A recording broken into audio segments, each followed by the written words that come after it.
everyone, it's another weekend guys and another chance to spread the word of God. So I hope everything is well, no? Our topic for today that I would like to discuss is about evangelism. So let's have a little segue, no? Doon sa main topic natin about the book of Matthew. So I'm not a pastor guys, but probably I could array myself, no, or categorize myself as an evangelist, no. Evangelism is the faithful preaching of the gospel and sharing the good news. The good news is the word of God, no? That Christ's death and resurrection reconciled sinful humanity to God. Believers are called to share this message boldly, but with gentleness, relying on God to open hearts. So, it can be categorized in four principles, no? First is the call and command. It is said in Mark 16:15, and he said unto them, "Go ye into the world and preach the gospel to every creature." So, pumunta kayo, no, sa buong mundo and isiwalat nyo ang mabuting balita sa bawat nilalang. And in Matthew 28:18-20, he said, the Great Commission, "Teach all nations, baptizing them in the name of the Father and of the Son and of the Holy Ghost." And in Acts 13:47, "For so had the Lord commanded us, saying, I have set thee to be a light of the Gentiles, that thou shouldest be for salvation unto the ends of the earth." So, God set us, no, as a light for all the Gentiles which is yung outside sa tribe ng Israel, no. So, number 2 is about the attitude and approach. So, ito yung character ng nag-evangelize, no? In Colossians 4:5-6, it is said, "Walk in wisdom towards them that are without, redeeming the time. Let your speech be always with grace, seasoned with salt, that you may know how you ought to answer every man." So, walk in wisdom towards them that are without. What does it mean? So, it refers to outsiders, no? People who do not share the Christian faith or belong to the church, no? Yan yung meaning ng walk with wisdom towards them that are without. So, yung walang knowledge about the gospel ba, about the scriptures, no? Yung mga unbelievers and or yung mga hindi ganun kalalim yung pag-unawa at pag-intindi sa ating paniniwala, no? So, it means live carefully, intelligently, and respectfully around non-believers. Your daily actions, integrity, and behavior should point towards the truth, no? Ensuring that your conduct draws people to the message you share rather than pushing them away. So, to ensure that our goal is to draw people, no, to the message, hindi yung to push them away or to incite debate ba or confusion. Number 2 is redeeming the time. What does it mean? Make the most of every single opportunity. Make the most of every single opportunity. Time is viewed as valuable and limited asset, no? Instead of wasting into a foolish or meaningless pursuit, you should use every interaction that demonstrate your faith and love to the world. So, yun dapat. We must make use of the time, no? To deliberately spread the core meaning of the gospel, no? To share your testimony and your experience about God's love, no? About your conversion. Be a light into the world and do not prolong or stay on the things that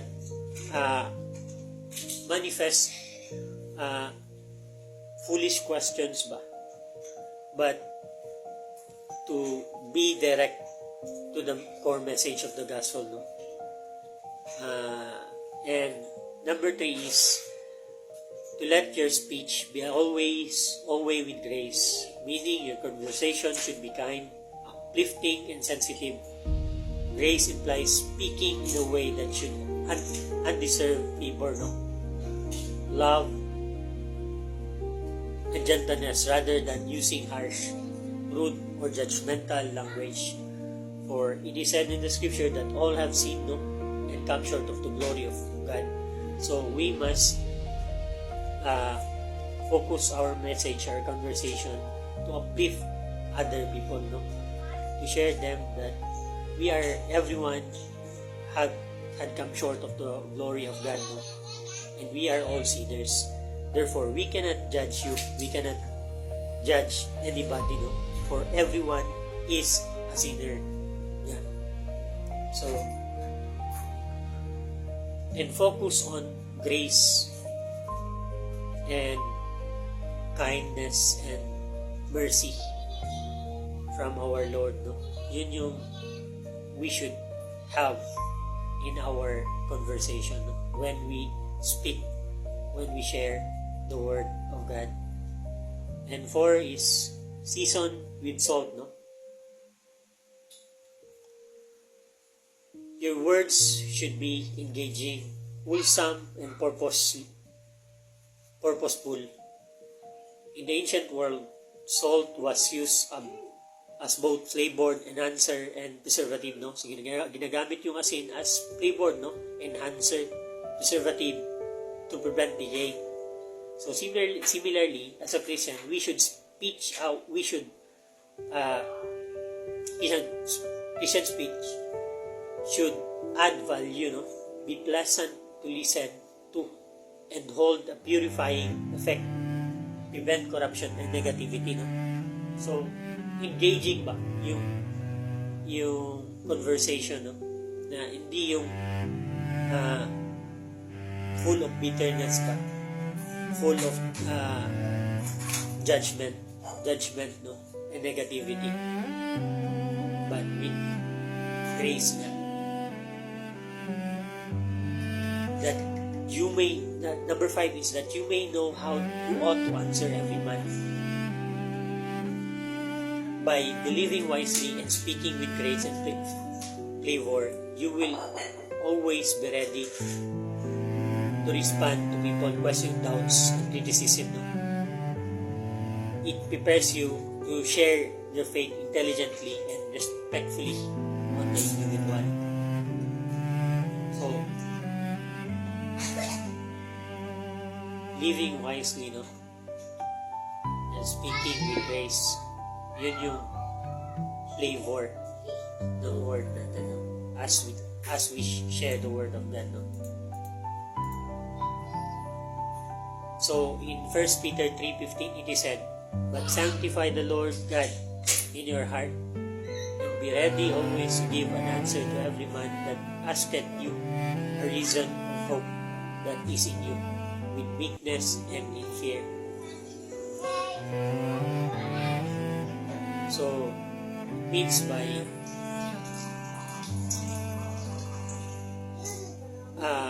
taking seriousness, no, to your profession, that we may able to answer those people who ask us of hope, no, that is in us, with how we should deliver, how we should answer them with meekness and fear. For we are also, ika nga, is a sinner, no?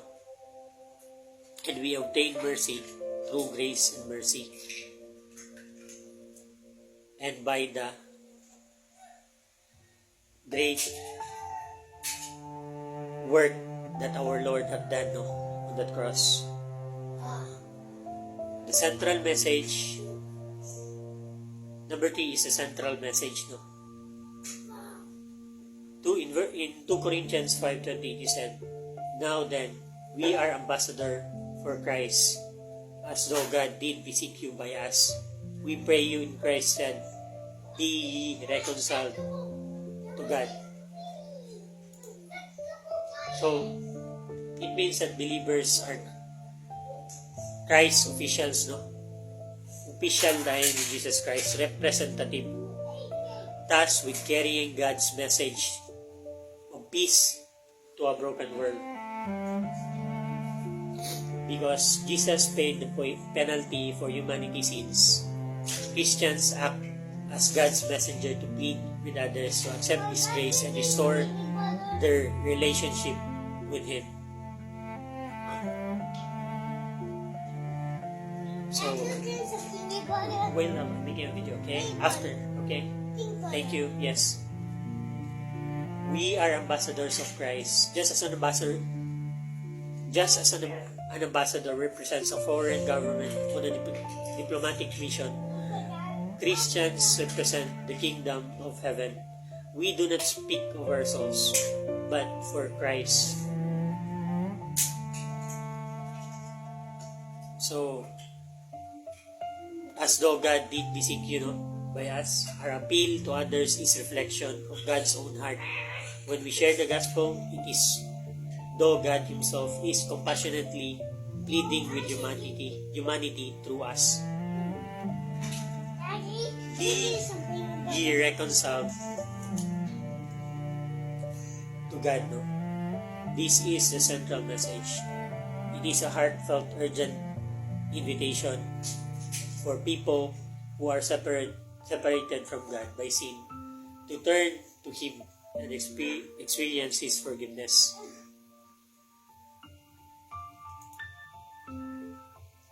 So in Romans 1:16, it is said, "For I am not ashamed of the gospel of Christ, for it is the power of God unto salvation to everyone that believeth, to the Jew first and to the Greek." So ito yung idea to us, no? Why we should spread the word, no? Because Christ gives His life to us, even though we are not worthy, no, of His mercy. Therefore, as a sign of gratefulness towards Him, we are not ashamed of the gospel of Christ to share to the world, no? Because it is the power who change our heart, no, also, who turns, who redeems us from the pit of hell into the kingdom of God, no? So we have the boldness in our heart to preach the word of God, no, unto salvation to everyone that believeth. So the last is number 4. Preparation and equipping. In 1 Timothy 2:15, "Study to show thyself approved unto God, a workman that needed not to be ashamed, rightly dividing the word of truth." So, we should study, no? That we may able to answer those who as the hope that we need, that is within us. No? So also, we should put it into prayer, especially when we are not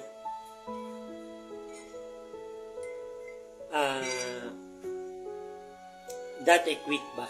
We ask God for wisdom, we ask God for knowledge, no, and understanding, that we may be able to answer, no, and to show ourselves approved unto God, that we will not be ashamed, no, and we will be able to rightly divide the word of truth. So, in last scripture is in Psalm 119:105. It is said, "Thy word is a lamp unto my feet, and a light unto my path." So, it gives us the light, no, to our path, yung salita ng Panginoon. So, therefore, we should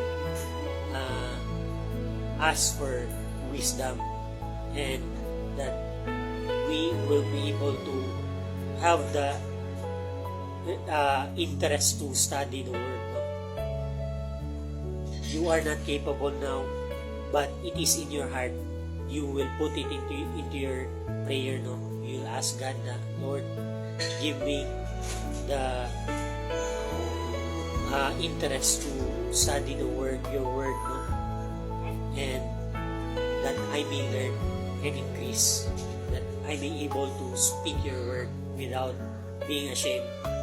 So yun yung evidence of genuine salvation, guys. You have the interest to become a beacon, or a beacon of light, or a salt, no, a light and a salt into this world, no, to represent your Lord, and to draw other people to the cross, that they may attain salvation and be with us in the kingdom of heaven. That's is genuine repentance, guys. We have the heart also to share the treasure that we receive, no, from our Lord, the treasure of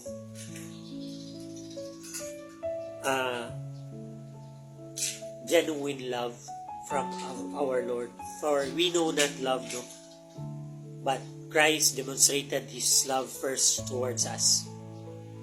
So through His sacrifice, no. So that's why also we sacrifice our life, no, and to give it to Christ, no, to be used by our Lord, no, to bring others also into His kingdom, and to live for eternity. And that's it. That's all, guys. Maraming salamat sa pakikinig, no. Until next time. As I always say, let's fear God and depart from evil. Let's be not overcome of evil, but let's overcome evil with good. Ingat kayo, and may God bless you.